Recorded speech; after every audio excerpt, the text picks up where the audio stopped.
আসসালামু আলাইকুম। আমি অ্যাডভোকেট পাপড়ি আক্তার নাজমা, ঢাকা জজ কোর্ট।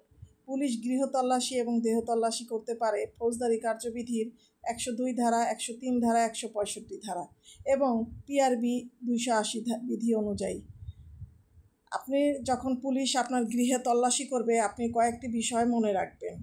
সেটা হচ্ছে, প্রথমত আপনি পুলিশের কাছে তল্লাশি পরোয়ানা চাইতে পারেন, যে আপনি যে আমার গৃহ প্রবেশ করবেন, আপনার তল্লাশি পরোয়ানাটা দেখি কেমন আছে কি না। যদি না থাকে তাহলে সেই পুলিশকে আপনি ঘরে ঢুকতে দেবেন না।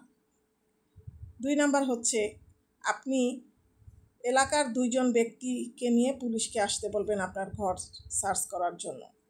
এরপরে আপনি পুলিশের দেহে কিছু আছে কি না, এটা আগে পুলিশ নিজেদের শরীরে তল্লাশি করবে, তারপরে আপনার গৃহে ঢুকবে। তারপরে আপনার যদি বাদীকে নিয়ে আসে, সেই ক্ষেত্রে আপনি ঘরে ঢুকতে দেবেন না। বাদীকে নিয়ে আসা কোনো নিয়ম নেই। এবং আরেকটা কাজ করবেন, সেটা হচ্ছে যে পুলিশ যদি মালামাল দেখা যায়, কোনো মালামাল পেয়েছে, তখন জব্দ যে তালিকাটা, সেই তালিকার একটা কপি আপনি চাইতে পারেন।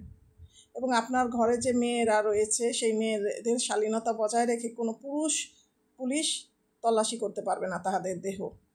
সেই ক্ষেত্রে একটা মহিলা পুলিশ তাদের দেহ তল্লাশি করতে পারবে।